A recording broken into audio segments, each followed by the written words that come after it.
কথিত আছে যে ভুখের আঘাত সবচেয়ে ভয়ঙ্কর হয়। এটা নয় বয়স দেখে, নয় নিষ্পাপতা। এটা শুধু পেটের সেই আগুন যা মানুষকে যে কোনো কিছু করতে বাধ্য করে দেয়। কিন্তু কখনো কখনো এই ভুখ এবং দারিদ্র্যের মাঝে মানবতার এমন একটা ফুল ফোটে যার সুবাস পাথরকেও গলিয়ে দিতে পারে। শহরের ঝলমলে আলো থেকে দূরে একটা অন্ধকার গলির কোণে ১২ বছরের বালু তার ছেঁড়া চাদর জড়িয়ে বসেছিল। বালু অনাথ ছিল। ৫ বছর আগে একটা সড়ক দুর্ঘটনায় তার বাবা মাকে তার কাছ থেকে কেড়ে নিয়েছিল, এবং তখন থেকেই ফুটপাথই তার বাড়ি ছিল, আর আকাশ তার ছাদ। ডিসেম্বরের কনকনে ঠান্ডা পড়ছিল। হাওয়া এত ঠান্ডা ছিল যে হাড়কেও কাঁপতে বাধ্য করত। বালু সারাদিন আবর্জনা কুড়িয়ে এবং রদ্দি বেচে মোট ২০ টাকা জমিয়েছিল। তার পেট সকাল থেকে খালি ছিল। ভুখের চোটে তার অন্ত্রগুলো যেন সংকুচিত হচ্ছিল। তার চোখ সামনের বেকারির দিকে আটকে ছিল, যেখান থেকে তাজা রুটি এবং কেকের সুবাস আসছিল। সেই সুবাস তার ভুখকে আরও বাড়িয়ে দিচ্ছিল। বালু তার মুঠোয় বন্দি সেই ২০ টাকাগুলো দেখল। তার উপার্জন এতটুকুই ছিল যে সে নিজের জন্য শুধু একটা শুকনো পাউরুটি বা শুকনো রুটি কিনতে পারবে। সাহস করে সে বেকারির কাছে গেল। দোকানদার, যার নাম ছিল শেঠ বনবাড়ি, তাকে দেখে নাক সিটকাতে লাগল। এই ছেলে দূরে থাক, নোংরা হাত লাগাস না, শেঠ ডাঁটতে বলল। বালু চুপচাপ কাউন্টারে মুদ্রাগুলো রাখল এবং একটা রুটির প্যাকেট চাইল। শেঠ অনিচ্ছায় একটা সস্তা রুটির প্যাকেট তার দিকে ছুড়ে দিল। বালুর কাছে সেই শুকনো রুটি যেন কোনো রাজকীয় ভোজ থেকে কম ছিল না। সেই রুটি নিয়ে ফিরে তার জায়গায় সেই স্ট্রিট লাইটের নিচে এলো, যেখানে সে প্রতিদিন শুতো। সে প্যাকেট খুলেছিল এবং রুটির প্রথম টুকরো মুখের দিকে নিয়ে যাচ্ছিল যে ঠিক তখনই তার কানে একটা ধীরে ধীরে কাঁদার আওয়াজ এলো। বালু থেমে গেল। সে তার ডান দিকে তাকাল। সেখানে আবর্জনার ডাবের কাছে একটা কৃষ্কায় নোংরা কুকুর শুয়েছিল। তার পাঁজরগুলো স্পষ্ট দেখা যাচ্ছিল এবং তার পায়ে আঘাত লেগেছিল যা থেকে রক্ত বেরোচ্ছিল। কুকুরটা ঠান্ডায় খুব কাঁপছিল এবং তার চোখ সোজা বালুর হাতে থাকা রুটির দিকে আটকে ছিল। সেই চোখে একটা অদ্ভুত অসহায়তা ছিল, এমন একটা নিঃশব্দ ডাক যা শুধু সেই বুঝতে পারে যে নিজে ভুখকে কাছ থেকে দেখেছে। বালুর হাত থেমে গেল। তার পেট সাক্ষ্য দিচ্ছিল যে তার সেই খাবারের কঠিন প্রয়োজন, কিন্তু তার হৃদয়ে সেই বোবা প্রাণীর অবস্থা দেখে গলে গেল। তার মনে পড়ল যে যখন তার মা বেঁচে ছিলেন তখন তিনি সবসময় বলতেন, বেটা, যার কেউ নেই তার ভগবান থাকে, এবং ভগবান তাদের সাহায্য করে যারা অন্যের দুঃখ বোঝে। বালু এক মুহূর্তের জন্য তার ভুখ ভুলতে চেষ্টা করল। সে ধীরে ধীরে সেই কুকুরের কাছে গেল। কুকুরটা ভয়ে একটু পিছিয়ে গেল, কিন্তু বালু খুব ভালোবেসে রুটির একটা টুকরো তার দিকে বাড়াল। কুকুরটা প্রথমে শুকল এবং তারপর একবারেই গিলে ফেলল। সে কতটা ভুখা ছিল এটা দেখে বালুর চোখে জল এসে গেল।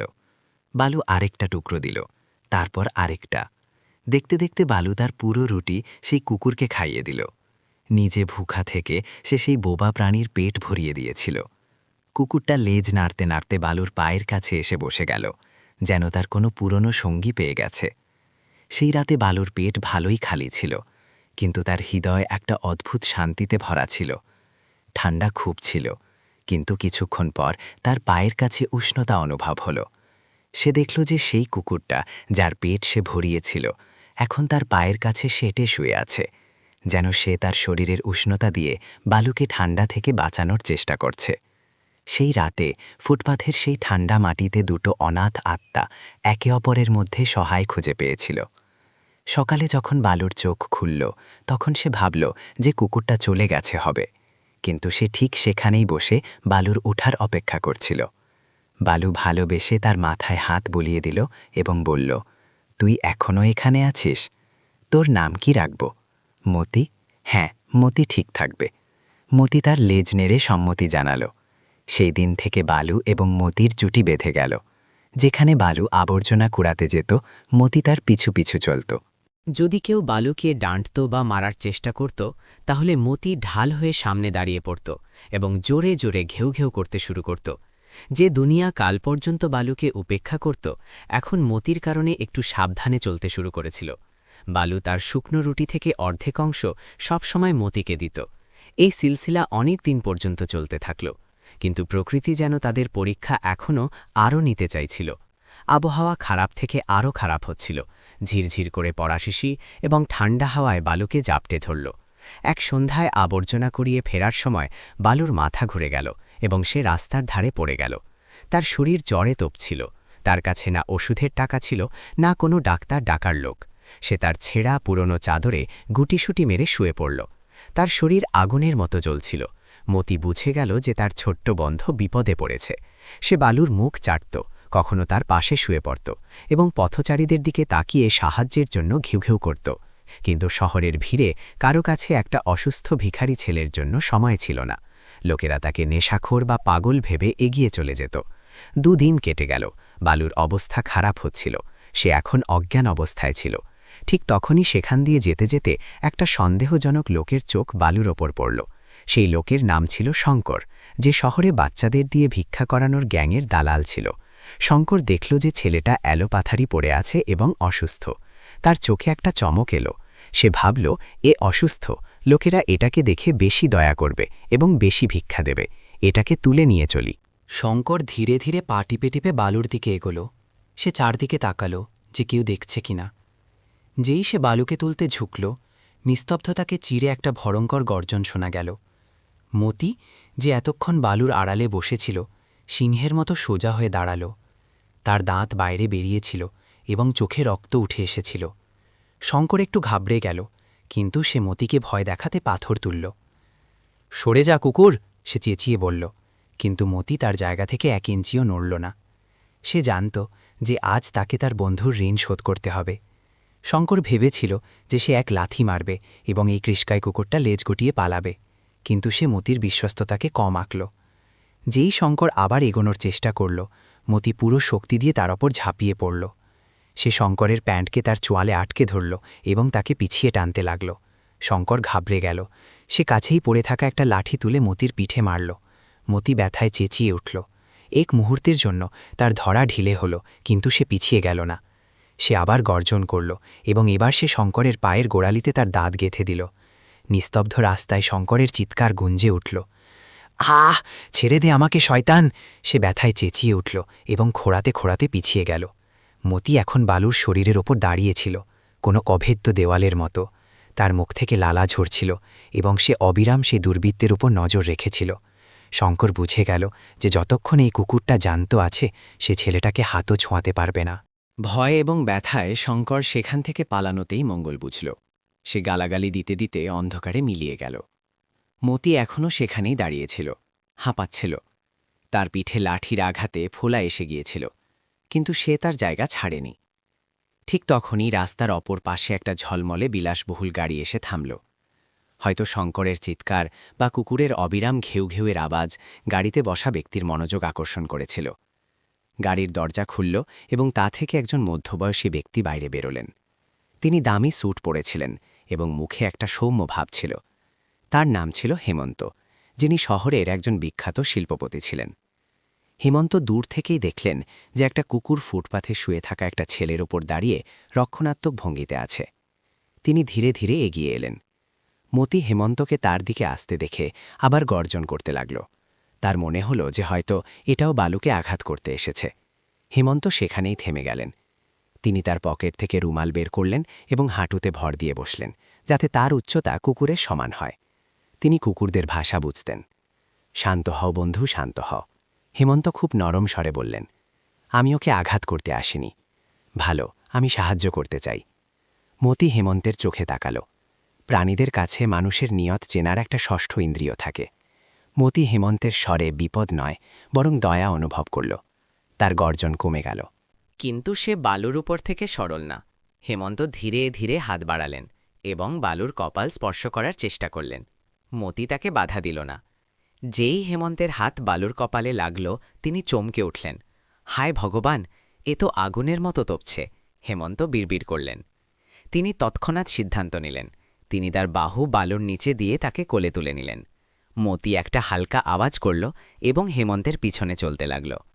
হেমন্ত তার গাড়ির পিছনের দরজা খুললেন এবং বালুকে গদিওয়ালা সিটে শুইয়ে দিলেন। তারপর তিনি ঘুরে মতির দিকে তাকালেন, যে গাড়ির দরজায় দাঁড়িয়ে ভিতরে উঁকি দিচ্ছিল, যেন জিজ্ঞাসা করছে যে আমিও আসতে পারি কি। হেমন্ত মুচকি হাসলেন। এসো বীর, তুমি তোমার বন্ধুকে একা ছেড়ে দেবে কি করে? মতি এক লাফে উঠল এবং বালুর পায়ের কাছে গুটিসুটি মেরে বসে গেল। হেমন্ত গাড়ি স্টার্ট করলেন এবং সোজা শহরের সবচেয়ে বড় হাসপাতালের দিকে চালিয়ে দিলেন। তিনি অবাক হচ্ছিলেন যে আজকের যুগে যখন মানুষ মানুষের আপন হয় না, একটা প্রাণী বিশ্বস্ততার এমন উদাহরণ স্থাপন করেছে। হাসপাতালের প্রবেশপথে যেই হেমন্তের গাড়ি থামল, তিনি এক মুহূর্তও নষ্ট না করে বালুকে কোলে তুলে জরুরি বিভাগের দিকে দৌড়ালেন। ডাক্তার, শিগগির দেখুন, এই ছেলেটা খুব অসুস্থ। হেমন্তের প্রভাবশালী স্বর এবং দামি পোশাক দেখে হাসপাতালের স্টাফ তৎক্ষণাৎ নড়েচড়ে উঠল। ওয়ার্ড বয় স্ট্রেচার নিয়ে দৌড়ে এলো, বালুকে স্ট্রেচারে শুইয়ে দেওয়া হলো এবং ডাক্তার তাকে আইসিইউর দিকে নিয়ে গেলেন। এই পুরো তাড়াহুড়োয় মতিও পিছু পিছু ভিতরে ঢোকার চেষ্টা করছিল, কিন্তু নিরাপত্তারক্ষী লাঠি দেখিয়ে তাকে আটকাল। বাইরে যা, প্রাণী ভিতরে যেতে পারবে না, রক্ষী চেঁচিয়ে বলল। মতি সেখানেই কাচের দরজার কাছে থমকে দাঁড়াল। সে জোর করে ভিতরে ঢোকার চেষ্টা করল না, শুধু তার ভেজা চোখ দিয়ে সেই স্ট্রেচারকে তাকিয়ে রইল, যতক্ষণ না সেটা তার চোখের আড়ালে চলে গেল। হেমন্ত ডাক্তারদের নির্দেশ দিলেন যে ছেলের চিকিৎসায় কোনো ত্রুটি হবে না, সমস্ত খরচ তিনি বহন করবেন। ডাক্তার জানালেন যে বালুর নিউমোনিয়া হয়েছে এবং ঠান্ডার কারণে সংক্রমণ খুব ছড়িয়ে গেছে। যদি আপনি এটাকে আনতে আরেকটু দেরি করতেন তাহলে হয়তো আমরা এটাকে বাঁচাতে পারতাম না, ডাক্তার গম্ভীর হয়ে বললেন। হেমন্ত স্বস্তির নিঃশ্বাস ফেললেন এবং কাঁচের দরজার দিকে তাকালেন। বাইরে কনকনে খান্ডা খান্ডা এবং মতি এখনও সেখানেই মূর্তির মতো বসেছিল। তার চোখ অবিরাম ভিতরের করিডোরের দিকে আটকে ছিল। হেমন্তের হৃদয়ে ভরে এলো। তিনি রক্ষীকে ডেকে বললেন, এই কুকুরটাকে এখানে ওয়েটিং এরিয়ার কোণে বসতে দাও। এটা কোনো সাধারণ কুকুর নয়, এটা সেই ছেলের পরিবার। এবং হ্যাঁ, ক্যান্টিন থেকে এর জন্য দুধ এবং বিস্কুটের ব্যবস্থা করো। রক্ষী হেমন্তের প্রভাব জানত। সে তৎক্ষণাৎ মতিকে ভেতরে ডেকে নিল। মতি চুপচাপ এক কোণে বসে গেল। সে না ঘেউ ঢেউ করল, না কাউকে বিরক্ত করল। তার মনোযোগ শুধু সেই দিকে ছিল যেখানে তার বন্ধুকে নিয়ে যাওয়া হয়েছিল। পুরো রাত হেমন্ত সেখানেই চেয়ারে বসে রইলেন। তিনি ভাবতে লাগলেন যে তার কাছে সম্পদ, খ্যাতি এবং বড় বাংলো সবই আছে, কিন্তু কি কেউ এমন আছে যে তার জন্য এভাবে কোনো স্বার্থ ছাড়াই প্রাণ দেওয়ার জন্য প্রস্তুত? হয়তো না। সেই অনাথ ছেলে এবং রাস্তার কুকুরের মধ্যে এই নিঃস্বার্থ প্রেম দেখে তার জীবন ফাঁকা লাগতে লাগল। এই সম্পর্ক রক্তের নয়, বরং আত্মার ছিল। পরের সকালে সূর্যের প্রথম রশ্মির সাথে বালুর শরীরে নড়াচড়া হল। সে ধীরে ধীরে তার চোখ খুলল। সে তার ওপর সেই ছেঁড়া চাদর নয়, বরং একটা উষ্ণ এবং নরম কম্বল অনুভব করল। বাতাসে আবর্জনার দুর্গন্ধ নয়, বরং ওষুধের গন্ধ ছিল। সে ঘাবড়ে গেল। আমি কোথায়? সে দুর্বল স্বরে জিজ্ঞাসা করল। তার হাত অভ্যাসবশত তার পাশে হাতড়াতে লাগল, যেখানে মতি শুতো, কিন্তু সেখানে কেউ ছিল না। একটা ভয় তার হৃদয়ে বসে গেল। মতি, মতি কোথায়? সে উঠতে চেষ্টা করল, কিন্তু দুর্বলতার কারণে আবার পড়ে গেল। ঠিক তখনই ঘরের দরজা খুলল এবং হেমন্ত ভিতরে এলেন। তার মুখে একটা স্বস্তির হাসি ছিল। ঘাবড়াও না বেটা, তুমি নিরাপদে আছো। হেমন্ত কাছে এসে তার মাথায় হাত বুলিয়ে দিলেন। বালু ভয়ার্থ চোখে তাকে দেখল এবং শুধু একটা প্রশ্ন করল, সাহেব, আমার কুকুর, সে মতি, সে ঠিক তো আছে না? হেমন্তের চোখে জল এসে গেল। নিজের প্রাণের পরোয়া না করে এই ছেলের প্রথমে তার সঙ্গীর চিন্তা। সে পুরোপুরি ঠিক আছে, হেমন্ত হাসতে হাসতে বললেন। সে বাইরে তোমারই অপেক্ষা করছে। সে কাল রাত থেকে কিছু খায়নি, হয়তো সে তোমার হাত থেকেই খেতে চায়। হেমন্ত নার্সকে ইশারা করলেন এবং অল্পক্ষণ পরেই মতিকে ভেতরে আনা হলো। যেই মতি বিছানায় শুয়ে থাকা বালুকে দেখল, তার খুশির ঠিকানা রইল না। সে লেজ নাড়তে নাড়তে দৌড়ে এলো এবং বিছানার কাছে দাঁড়িয়ে বালুর হাত চাটতে লাগল। বালুর দুর্বল চোখ থেকে জল বেরিয়ে এলো। সে তার বাহু মতির গলায় জড়িয়ে তাকে জড়িয়ে ধরল। সেই মুহূর্তে সেই বিলাসবহুল হাসপাতালের ঘরে যে দৃশ্য ছিল, তা সেখানে উপস্থিত প্রত্যেকের চোখ ভিজিয়ে দিল। এক গরিব অনাথ ছেলে এবং এক রাস্তার কুকুর। দুজনের কাছে দুনিয়ার চোখে কিছুই ছিল না, কিন্তু একে অপরের জন্য তারাই পুরো দুনিয়া ছিল।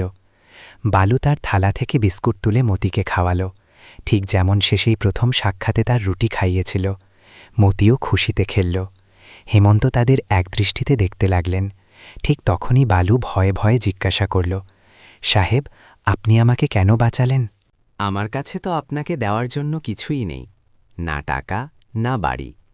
হেমন্ত চেয়ার টেনে তার কাছে বসলেন। তার স্বর ভারী হয়ে গেল। বেটা, তুমি আমাকে সেই দিয়েছ যা কোটি কোটি টাকা খরচ করেও পাওয়া যায় না, মানবতার পাঠ। যে রাতে তুমি তোমার ভুখ মেরে এই বোবা প্রাণীকে খেতে দিয়েছিলে, সেই দিন আমি আমার গাড়িতে বসে সব দেখছিলাম। আমি বেকারির কাছেই ছিলাম। আমি দেখতে চেয়েছিলাম যে দুনিয়ায় এখনও কি ভালোত্ব বেঁচে আছে, এবং সেই দিন তুমি আমাকে সেই আশা দিয়েছ।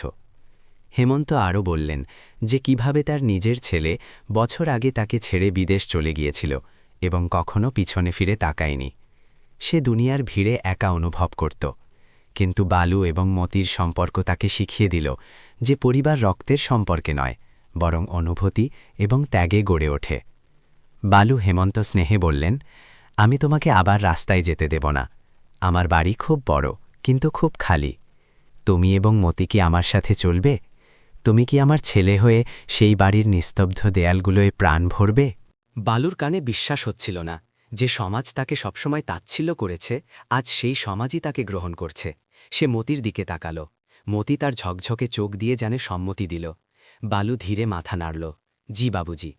হেমন্ত তাকে জড়িয়ে ধরলেন। কয়েকদিন পর বালুকে হাসপাতাল থেকে ছুটি মিলল। হেমন্ত তাকে এবং মতিকে নিয়ে তার ব্যাঙ্গলোয় পৌঁছালেন। চাকরেরা যখন একটা রাস্তার ছেলে এবং কুকুরকে মালিকের সাথে দেখল, তখন অবাক হয়ে গেল। কিন্তু হেমন্তের কাছে এখন তারাই তার পরিবার ছিল। বালুকে নতুন কাপড় মিলল, ভালো খাবার মিলল, এবং সবচেয়ে বড় কথা নিরাপত্তা মিলল। মতির জন্য একটা বিশেষ বিছানা বসানো হলো, কিন্তু সে সবসময় বালুর ঘরে তার বিছানার নিচেই শুত। জীবন আবার পথে ফিরছিল, কিন্তু গল্পের সবচেয়ে বড় মোড় আসা এখনও বাকি ছিল। হেমন্তের একটা ব্যবসায়িক পার্টনার ছিল, যার নাম ছিল কুন্দন। কুন্দনের চোখ হেমন্তের সম্পত্তির উপর ছিল, কারণ হেমন্তের কোনো উত্তরাধিকারী ছিল না। কুন্দনের আশা ছিল যে হেমন্তের পর সবকিছু তারই হবে, কিন্তু বালুর আশায় তার আশায় জল ঢেলে দেওয়া হলো। কুন্দনকে ভয় শতাবরণ করতে লাগল যে কোথাও হেমন্ত তার সমস্ত সম্পত্তি এই অনাথ ছেলের নামে না করে দেয়। লোভ মানুষকে অন্ধ করে দেয়। এবং কুন্দন একটা ভয়ঙ্কর ষড়যন্ত্র রচনা করল। সে ঠিক করল যে সে বালুকে পথ থেকে সরিয়ে দেবে, যাতে তার পথ পরিষ্কার হয়। সময়ের চাকা ঘুরল এবং একদিন হেমন্তকে কোনো জরুরি কাজে শহরের বাইরে যেতে হলো। ফিরতে তার একদিন লাগবে। তিনি বাড়ির চাকরদের কঠিন নির্দেশ দিলেন যে বালুর বিশেষ যত্ন নেওয়া হবে। কুন্দনকে যেই এই খবরের ভনিতা লাগল যে হেমন্ত শহরে নেই, তার চোখে শয়তানি চমক এলো। তার মনে হলো যে তার পথ পরিষ্কার। সেই সন্ধ্যাতেই কুন্দন একটা বড় ডিব্বা নিয়ে হেমন্তের বাংলোয় পৌঁছাল। তার মুখে একটা ভান করা হাসি ছিল। বালু বাগানে মতির সাথে খেলছিল। কুন্দন বালুকে ডাক দিল, বেটা বালু, দেখো আমি তোমার জন্য কি এনেছি। শহরের সবচেয়ে বিখ্যাত মিষ্টি তোমার পাপা পাঠিয়েছেন। বালু, যে স্বভাবে খুব সরল ছিল, সে কুন্দনের কথায় বিশ্বাস করে ফেলল। সে দৌড়ে কুন্দনের কাছে পৌঁছাল। কিন্তু মতি, যে এতক্ষণ শান্ত বসেছিল, হঠাৎ সতর্ক হয়ে উঠল। তার কান খাড়া হয়ে গেল এবং সে কুন্দনকে দেখে ধীরে স্বরে গর্জন করতে লাগল। মতির কুন্দন থেকে আসা গন্ধ এবং তার চোখে লুকানো নিষ্ঠুরতা পছন্দ হচ্ছিল না। কুন্দন ডিব্বা খুলল এবং একটা চকচকে লাড্ডু বের করে বালুর দিকে বাড়াল। নে বেটা খা, এটা খুব সুস্বাদু, কুন্দন অনুরোধ করল। সেই লাড্ডুতে কুন্দন একটা তীব্র বিষ মিশিয়ে রেখেছিল, যা কয়েক মিনিটের মধ্যে যে কোনো প্রাণ নিতে পারত। বালু হাসতে হাসতে তার হাত বাড়াল। যেই বালুর আঙুলগুলো লাড্ডু স্পর্শ করতে যাচ্ছিল, মতি একটা তীব্র লাফ দিল। সে জোরে ঘেউ ঘেউ করতে করতে বালুর হাতে ঝাঁপিয়ে পড়ল, যার ফলে সেই লাড্ডু বালুর হাত থেকে ছুটে দূরে ঘাসের ওপর গিয়ে পড়ল। মতি, এটা কি করছিস? বালু চেঁচিয়ে উঠল। তার মনে হলো যে মতি হয়তো খেলতে চাইছে, কিন্তু মতির রূপ আজ আলাদা ছিল। সে কুন্দন এবং বালুর মাঝে দেয়াল হয়ে দাঁড়িয়ে পড়ল এবং কুন্দনের ওপর ভয়ঙ্করভাবে ঘেউ ঘেউ করতে লাগল। কুন্দনের মুখ রাগে লাল হয়ে গেল। তার পরিকল্পনা ব্যর্থ হচ্ছিল। সরে যা পাগল কুকুর, কুন্দন চেঁচিয়ে উঠল এবং সে কাছেই পড়ে থাকা একটা লোহার রড তুলে নিল। আজ আমি তোকে জ্যান্ত ছাড়ব না। বালু ভয় পেয়ে গেল। আঙ্কেল প্লিজ, ওকে মারবেন না। কিন্তু কুন্দনের ওপর রক্ত চড়ে গিয়েছিল। সে রড বাতাসে ঘুরিয়ে মতির মাথায় মারার চেষ্টা করল। মতি চট করে পিছিয়ে গেল। এদিকে বাগানে দানা খুঁটে খাচ্ছিল একটা কাক। সেই মাটিতে পড়ে থাকা লাড্ডুতে ঠোঁট মারল। সে এখনও 2-4টা দানা গিলেছিল যে হঠাৎ সে ডানা ঝাপটাতে লাগল এবং দেখতে দেখতে বালু এবং কুন্দনের চোখের সামনে সেই পাখি ছটফট করে প্রাণ ত্যাগ করল। বালু স্তব্ধ হয়ে গেল। সে বুঝে গেল যে সেই মিষ্টি নয়, মৃত্যু ছিল। মতি তার প্রাণ বাঁচিয়েছে। কুন্দন ঘাবড়ে গেল। তার রহস্য প্রকাশ হয়ে গিয়েছিল। এখন তার লুকানোর কোনো পথ ছিল না। সে তার আসল রূপ দেখালো। সে রড ফেলে দিল এবং তার পকেট থেকে একটা ছুরি বের করল। যদি এই কুকুর মরতে না দেয়, তাহলে আমি তোকে নিজের হাতে মারব। কুন্দন চেঁচিয়ে বালুর দিকে দৌড় লাগাল। বালু ভয়ে পিছিয়ে গেল এবং পড়ে গেল। ছুরি বালুর বুকে ঢোকার মুহূর্তে ছিল যে ঠিক তখনই বাতাসে একটা ছায়া লহড়াল। মতি তার পুরো শক্তি দিয়ে কুন্দনের কবজিতে তার মজবুত চোয়াল গেঁথে দিল। কুন্দন ব্যথায় চেঁচিয়ে উঠল। মতির ধারালো দাঁত তার কবজির মাংসে ঢুকে গিয়েছিল। তার হাত থেকে ছুরি ছুটে দূরে পড়ে গেল। ছেড়ে দে আমাকে, ছেড়ে! কুন্দন চেঁচাচ্ছিল, কিন্তু মতির চোখে আজ রক্ত চড়ে গিয়েছিল। সে যে কোনো মূল্যে সেই শয়তানকে ছাড়তে চাইছিল না। চিৎকার শুনে বাড়ির মালি এবং চৌকিদার লাঠি নিয়ে দৌড়ে এলো। তারা দেখল যে কুন্দন মাটিতে পড়ে আছে এবং মতি তাকে আটকে রেখেছে। চাকরেরা তৎক্ষণাৎ কুন্দনকে চারদিক থেকে ঘিরে ফেলল এবং তাকে ধরে ফেলল। ঠিক সেই মুহূর্তে কেটে গাড়ি থামার আওয়াজ হলো। হেমন্তকে রাস্তায় একটা অদ্ভুত অস্থিরতা অনুভব হচ্ছিল, যেন তার হৃদয় বলছিল যে বাড়িতে সব ঠিক নেই। তিনি তার মিটিং বাতিল করে অর্ধেক পথ থেকেই ফিরে এসেছিলেন। যেই তিনি গাড়ি থেকে নামলেন এবং বাগানের দৃশ্য দেখলেন, তার হুঁশ উড়ে গেল। বালু ভয়ে কাঁপছিল, মতি গর্জন করছিল এবং কুন্দন চাকরদের হাতে বন্দী ছিল। বালু দৌড়ে হেমন্তের গলায় জড়িয়ে ধরল এবং ফুপিয়ে ফুপিয়ে কাঁদতে লাগল। বাবুজি, কুন্দন আঙ্কেল, সে লাড্ডু। বালু হেঁচকি দিয়ে সব কথা বলল এবং মাটিতে পড়ে থাকা সেই মৃত কাকের দিকে ইঙ্গিত করল। হেমন্ত যখন সেই কালো হয়ে যাওয়া পাখি এবং ছড়ানো লাড্ডু দেখলেন, তখন তাকে বুঝতে দেরি হল না। তার রক্ত ফুটে উঠল। যে বন্ধুর ওপর সবচেয়ে বেশি ভরসা করেছিলেন, সে তার ছেলের প্রাণের শত্রু হয়ে বসেছিল, এবং যে বোবা প্রাণীকে লোকে পাথর মারত, সে আজ একটা ঢাল হয়ে তার পরিবারকে বাঁচিয়েছে। হেমন্ত কুন্দনের কাছে গেলেন এবং তার গালে একটা জোরালো চড় মারলেন। কুন্দন, জানোয়ার, এই কুকুর নয় তুমি। এ তো প্রাণী হয়েও বিশ্বস্ততা নিবাহ করেছে, এবং তুমি মানুষ হয়েও শয়তানি করেছ। পুলিশকে ডাকা হলো এবং কুন্দনকে হত্যা চেষ্টার অপরাধে গ্রেপ্তার করা হলো। যখন পুলিশ তাকে হাতকুড়ি পরিয়ে নিয়ে যাচ্ছিল, তখন মতি একটা শেষবার জোরে ঘেউ ঘেউ করে তার জয়ের ঘোষণা করল। সেই রাতে হেমন্ত বালুর ঘরে বসেছিলেন। বালু ঘুমিয়ে পড়েছিল, কিন্তু মতি এখনও জেগেছিল। বালুর বিছানার কাছে পাহারা দিতে দিতে হেমন্ত মতির মাথায় হাত বুলিয়ে দিলেন। তার চোখ থেকে জল ঝরে এলো। তার মনে পড়ল সেই প্রথম রাত, যখন তিনি রাস্তায় একটা ভুখা ছেলেকে, একটা আহত কুকুরকে তার রুটি খেতে দিতে দেখেছিলেন। যদি সেই দিন তুমি তোমার ভুখ মেরে এটাকে সেই রুটি না খাওয়াতে, বালু হেমন্ত ঘুমন্ত ছেলেকে দেখে ধীরে বললেন, তো আজ হয়তো তুমি জ্যান্ত থাকতে না। তোমার সেই একটা ভালো কাজ আজ তোমার প্রাণ বাঁচিয়েছে। সত্যিই বলা হয়েছে, কর্ম ফিরে আসে অবশ্যই। বালু একটা কুকুরকে জীবন দিয়েছিল, এবং আজ সেই কুকুরই বালুকে জীবন দান করল। সেই অনাথ ছেলে, সেই রাস্তার কুকুর এবং সেই একা ধনী লোক মিলে দুনিয়াকে শিখিয়ে দিল যে পরিবার রক্তের সম্পর্কে নয়, বরং প্রেম, ত্যাগ এবং বিশ্বাসে গড়ে ওঠে। সেই বিলাসবহুল বাংলায় এখন কখনো নিস্তব্ধতা ছিল না, কারণ সেখানে নিঃস্বার্থ প্রেমের হাসি গঞ্জরিত হচ্ছিল।